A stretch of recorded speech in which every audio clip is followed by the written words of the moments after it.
Assalamu alaikum everyone. Welcome back to my channel and my new video. আজকে আমি আমার মার সাথে ঘটে যাওয়া কিছু ভৌতিক ঘটনা আপনাদের কাছে শেয়ার করব। আচ্ছা, তাহলে শুরু করা যাক। তখন আমরা ঢাকা মেহেরুন্নেসার স্কুলের পিছনে থাকতাম। ওই স্কুলের পিছনে একটা ভূতের গলি ছিল। ওই গলির একটা ফ্ল্যাটে আমরা থাকতাম। ওই ফ্ল্যাট নামটা বলার ভালো হবে না, তাই বললাম না। ওই ফ্ল্যাটে আমার আম্মু একটা আন্টিকে একটা রুম ভাড়া দিয়েছিল।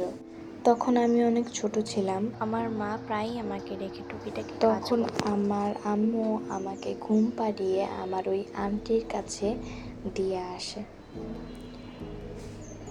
তখন আমার আম্মু কাপড় চোপড় ধুতে কিছুক্ষণ পর আমার মা শুনতে পেল আমার ওই আন্টিটা আমার মাকে ডাকছে। তাই আমার মা ভাবলো আমি হয়তোবা উঠে গিয়েছি, তাই আমার আন্টি আমার মাকে ডাকছে। কিন্তু আমার মা আন্টিটার কাছে গিয়ে দেখলো ওই আন্টিটাও ঘুমাচ্ছে, আমিও ঘুমাচ্ছি। তারপর এই ঘটনায় আমার মা অনেক ভয় পেয়ে গিয়েছিল, তাই কয়েক মাস থেকে আম্মু ফ্রিতে। এরপরে আমার মার সাথে আরও অনেক ভৌতিক ঘটনা ঘটেছিল।